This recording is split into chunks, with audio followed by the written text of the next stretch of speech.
Hi guys, and welcome back to Abridged by Scott.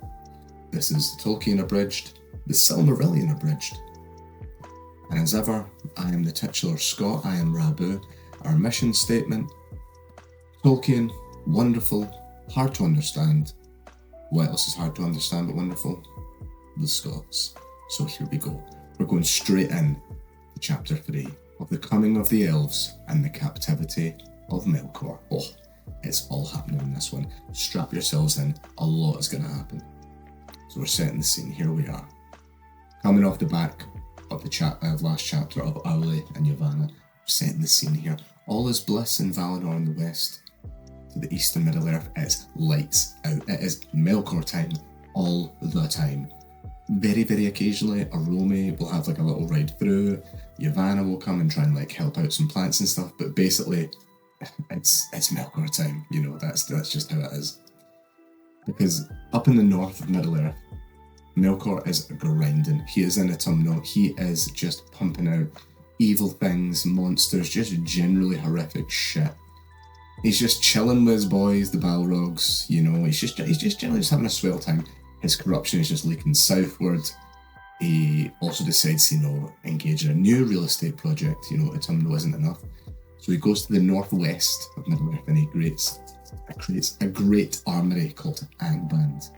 And basically the idea is, well, if the Valar come to attack me, they're going to come from the west. So I'd better have some kind of bulwark against them. We'll see how that works. And you might recognise who's in charge of Angband. It's only presided over by Melkor's best friend, his pal, his homeboy, his rotten soldier, his sweet cheese, his good time boya, Sauron. So the Valar have a big meeting. Yavanna is just generally like, guys, what are we actually doing here? Like, I don't know if you guys have noticed, but if you look over at these a little bit, like, Middle-earth is kind of like a scary-ass shithole right now. The Elves are due to wake up any minute. Remember the Elves? Do we really leave them with, like, the Jeff Bezos of Middle-earth over there? Funnily enough, Tulkas, being not the smartest, but certainly the most aggressive Valar, is all for war. How about that? But so Manwë does what he does to be super serious, and he pulls the drawstring on the back of Mandos, and Mandos starts to talk. And basically, in his very pathetic, doom-laden way, he says, the Elves, they're not here yet. If you actually check the music of Ilúvatar, they're actually scheduled to wake up in darkness and look upon the stars. So really, this is Varda's problem, and just delegates it along the line to Varda. So that's awfully nice of him. Varda goes, right, okay, let's have a listen. Okay, let's see what we've got. Has a look at the night sky. Oh, and no, this won't do at all. These stars are rubbish. You can barely see them. How are the Elves going to wake up like this? So she, has a bit of a can-do attitude, applies some elbow grease, and she only goes and makes like the Orion's belt of Arda, and also a giant North Star, which is basically just a big fucking middle finger to Melkor. So you love to see it. You know who else loves to see it? The Elves, because they've just woken up. Ho-ho! New starlight, new Elves. Here we go. We've been waiting so long for the children of Ilúvatar to awake. So they awake in a place called Cuiviénen, which is somewhere in the kind of northeast of Middle-earth at this point. This is before the geography of Middle-earth gets changed once again. This happens a lot when the Valar do shit. And yeah, it's just like a lovely lake. They awake to the sound of water and they're like, oh, this is bloody lovely, isn't it? And they start naming stuff. And they give themselves a nifty new name. They call themselves the Quendi, which means those who speak with voices, because as far as they know, they're the only ones who do that. So, fair play. They've not seen much of the world yet. So Arome goes on one of his hunting trips to Middle-earth one day and he hears singing voices and he's like, oh shit. And he can't believe his eyes. Oh my god, these things are absolutely brilliant. These are the children of Ilúvatar. These are the Elves, the firstborn that we've been waiting for so long. It turns out if you were involved in like the Song of Creation, but then you zip-filed yourself into Arda, like you went from being an Ainur to a Valar, you kind of like forget a lot of the specific cosmic stuff. So, that's pretty good. But yeah, and Tolkien basically tells us that these Elves back then, they were strong. Gods, they were strong then. But the Elves have always been just as good looking. He points that out that even by the end of like the Fourth Age, the Elves, Yeah. Or I should say the third age, because they then depart. Although they still live in the... Anyway, by the by, that's a long way away. So Arome also gives them a nice name. He calls them the Eldar, which means the people of the stars, which makes sense. But pretty soon that will become a subset of these elves, because you're going to have a lot of splintering and a lot of different subsets of elves to look through in this chapter, just to get all the pieces in place for the rest of the Quenta Silmarillion.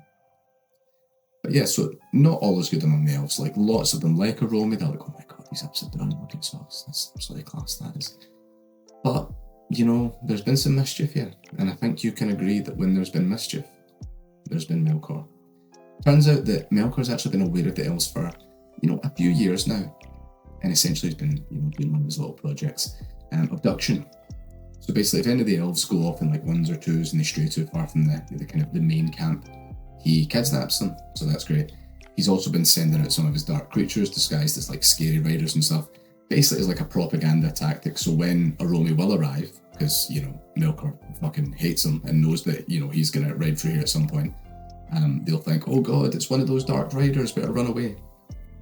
Say what you want about Melkor, bro is pretty cunning, But for the most part, the elves aren't really fooled by this. The best ones, the noblest ones, as Tolkien puts it, stick around. And we get, just a little lovely insight into what most likely happened to the ones that were taken by Melkor. Essentially, they were most likely put into prison, slowly tortured, enslaved, generally warped by dark magic, and this is where the orcs come from, so you might be familiar with their work. And we also get a little tidbit that even the orcs hate Melkor, because they're like, God, our lives are fucking terrible. Who gave us these? Oh yeah, that fucking guy. Everybody hates Melkor. All my homies hate Melkor. But yeah, so this is generally regarded as his worst crime, and he's got quite the rap sheet, does Melkor. So you know that this one's pretty bad. Basically taking the chosen children of Ilúvatar and turning them into these just shadows of them former selves, I guess. But anyway, so Arome rides back to the Valar, tells them, I've only gone and found the bloody firstborn. I've only gone and found the elves. So Manwë does, what he does best, which is he trips balls. He goes up to his mountaintop, he goes into a trance, and basically he has to try and decide, right, what are we going to do about Melkor now? Because the elves are here and we finally need to make a decision. We cannot keep just kicking this can down the road as much as we'd love to. So he comes down off his cosmic shrooms, and he forms a council. He gets everybody to come. Even Ulmo comes. Shit is serious. The shit's hitting the fan when even Ulmo, the fucking water wanderer, turns back up. But yeah, so they wait for Manwë's declaration, and the declaration is, we are gonna fuck Melkor up. Let's fucking go, boys. We are going to war. And yeah, so they go to war against Melkor for the second time. And funnily enough, Melkor just blames the elves for this whole war, even though they don't actually take any part in it. Because he's like, yeah, these guys came and like kicked the shit out of me because, they wanted to save the elves. So really, the poor elves, they don't even know what's happening. They don't have a fucking clue. But basically, the Valar win the initial battle. They come over to Middle-earth. They win that first skirmish. Melkor, as he does so well, flees to Autumnal, and the Valar send like a guard across to the east of Middle-earth that basically is going to protect the elves from what is essentially like a nuclear war for them. You know what I mean? It's literally fucking World War II, right? But yeah, so this battle is it's so great. Again, because cosmic entities and stuff, gods, fighting amongst a regular mortal world, or immortal in this case with the elves. It reshapes the world. The gap between a man and Middle-earth becomes a lot wider, becomes a much bigger sea. There's lots of new bays and areas created. These will become pretty important going forward. So the main ones that are mentioned are the Bay of Balar, which is on the kind of west coast of Middle-earth at this point. And there are also, because of like loads of like earth is pushed together and new mountains are created, and this creates new mountainous regions called Dorthonion and Heflum. So remember those because they will be important later. But anyway, yeah, so they get to Autumnal, they rip it fucking open like a tin can. Melkor's hiding in the lowest pit. He doesn't really have any shame. Tulkas comes forward and is like, I will fight as the Valar's champion. Fucking come at me, bro. And yeah, he does. And basically he grabs Melkor and just throws him on his fucking face. Like, yeah. Nice one, bro. And yeah, they have this special chain that Elves made. It's called the Angainor. And yeah, basically go, dig them away, boys. Everybody's happy. Everybody liked that. Obviously, like, you know, and the bliss of finally getting, you know, given Melkor his just desserts, they don't really do a very thorough check of like Angband and Autumno and stuff. So there's loads of different chambers they don't check, and Sauron isn't found. Don't need to worry about that. Like, that's probably not going to, you know, cause any issues later. Just a major war criminal kicking around. Anyway, so yeah, Melkor gets brought to the Ring of the Doom, which is like the big council chamber in Valinor. Tries to plead his case, like, oh no, like honestly, like it was a big misunderstanding, like tries to, you know, whatever. Denied. Manwë's like, absolutely fucking not, you're going in the slammer, Melkor. So yeah, Melkor is sentenced to 3 ages in the prison of Mandos, before he's eligible for parole, essentially. So that's quite a long time. So see if they can rehabilitate him, I guess. And yeah, so the Valar have another great council after this, and they go, right, we've sorted Melkor. What are we going to do with the elves now? What are we going to go on? So Ulmo, who is the water wanderer, as we've covered, he's a bit of a wanderer, a bit of a vagabond, a bit of a libertarian, and he's like, let them do what they want. Let them kick about Middle Earth.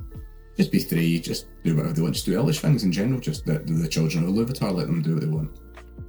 But the majority of them are too worried about the state that Melkor has left Middle Earth in with these like wild beasts and stuff, and just generally like these dark spirits and stuff. And the majority of them vote, I think we should bring them to Valinor. We should bring them across to, like, you know, like basically the Garden of Eden, essentially. And they decide this, and then Mandos just, you know, speaks without Manwë telling them to, which is pretty rare, and just drops this cold ass line of just, so it is doomed. So everybody must have felt great about that. But anyway, so the elves are kind of unsure about all of this, because, you know, they've seen a Rome, but then the rest of the stuff they've seen is basically just from a distance. They saw essentially a nuclear war, and are like, this all seems a bit, I don't know, we kind of like living by the water here. And yeah, so Rome's sent back, and he picks some ambassadors among the elves to basically be like, cool, come on a little diplomatic mission, you can check the place out, see the lay of the land, make your decision if you want to come to Valinor. So there are 3 great lords / kings that are picked among the Eldar at this point. Ingwe, Finwë, and Elwë. Those 3 go to Valinor, they have a great time, can't get enough of the trees of Valinor, they're like, oh my god, look at this light source, this is fucking class, we love the stars, but this is chef's kiss. And they go back and they're like, guys, it's fucking awesome, we should all absolutely go to Valinor, let's go immediately, please. So yeah, so now we have the first sundering of the elves. So we initially had the Eldar, that's now going to be split up. So basically all of Ingwe's lot, and most of Finwë and Elwë's people, they're happy to go. They'll still be known as the Eldar. However, there are others that are like, I actually really like Middle Earth. These trees of Valinor sound a bit too good to be true. Is this fake news?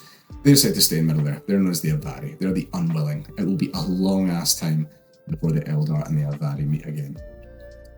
But yeah, so these 3 great hosts, led by these 3 great kings, they split into, you know, 3 great hosts. And essentially there's a kind of hierarchy here. So Ingwe he's like the super high king of the Eldar. Like, he goes to Valinor with his host. He will never see Middle Earth again. He's like super revealed. He's like not quite the god king, but he's like, you know, he's like the most revered king of all elves, essentially. His people are specifically known as the Vanyar, the fair elves. Manwë and Varda particularly love them. You know, they're their favourites. So they're like the high elves kind of thing. Next is the Noldor, who are, remember that, because they are going to be involved in this tale a lot, as I may have mentioned before. So they're led by Finwë. He and just his people in general are going to be great friends with Owlë. They're going to be great smiths. So just keep that in mind, because that's going to tie pretty strongly into the tale of the Silmarils. And then the last and the biggest hosts are the Teleri. So they're still pretty not sure about the whole thing, but they're like, oh, we'll start March and we'll see how it goes. And they're going to end up actually staying on like the eastern shore of Aman, because they love the sea. And they're going to end up being known as the Thalmari, which means, you know, the sea elves. So that's nice. They're led by Elwë Singolo, which means he has grey hair. So nice. And his brother Olwë. So yeah, so basically all the elves who make it to Aman are known as the Calaquendi, which means the elves of light. We're not quite there yet, but when they do, that's what they're going to be known as. The elves who start out that don't quite make it are called the Umanyar. And basically, the elves who make it to a man, regardless of whether they've, kind of stayed or whatever, they call all of them, whether they were going to march to or not, they call them the Moraquendi, which means the Elves of Darkness. Again, this is more going to be important later, but just how these things are going to be split up. Tolkien kind of wants us to know. But yeah, so they start this massive march westward, and it takes fucking years, even with Arome kind of leading them through the wilderness and stuff, because it's it's very treacherous country at this point. Eventually, they come to the river Anduin, which fans of the Lord of the Rings might be familiar with as the river where the One Ring is dropped by Isildur many thousands of years after this point. And they also come to the Misty Mountains, which back then were apparently even taller and scarier than they would be later on, so that's nice. But so the Teleri, they just kind of want to chill on the East Bank. The Vanir and the Noldor, they're like, nah, let's time be a waste and let's get going, let's get up into the mountains. And they go. And the Teleri are left kind of going, I don't know, man. It looks pretty fucking sketchy up there. Not really sure. And one among them, called Lenwë, even goes like, right, fuck this, man. Like, are we actually going to do this? This is crazy. Like, let's just stay in Middle-earth. Like, okay, who's with me? And a bunch of them go with him. And they go south, and they'll be known as the Nandor.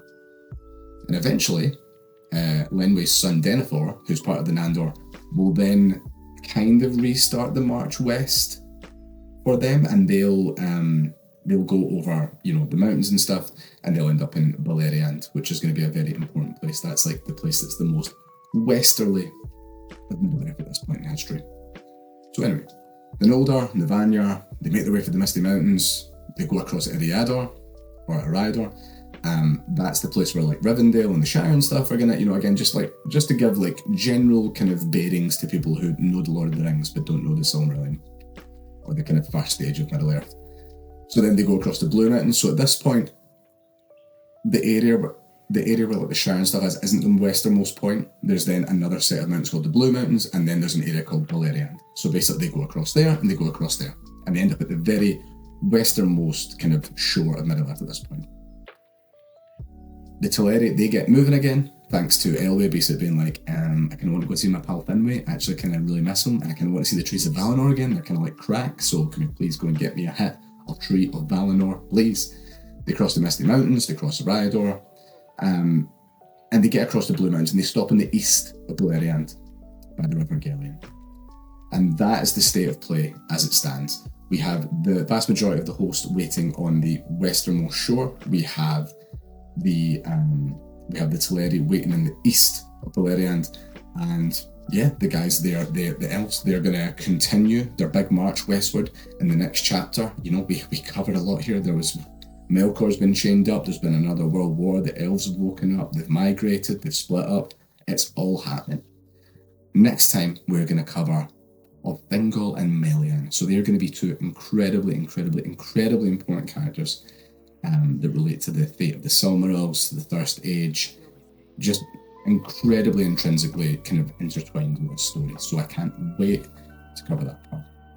But that is today's chapter. That is of the coming of the elves and the captivity of Melkor. I hope that you guys enjoyed it. Might be one you might need to listen back to because there was quite a lot of information in there, but it's all good shit. Thank you for joining me again, and I hope you join me in the next one. Thanks, guys.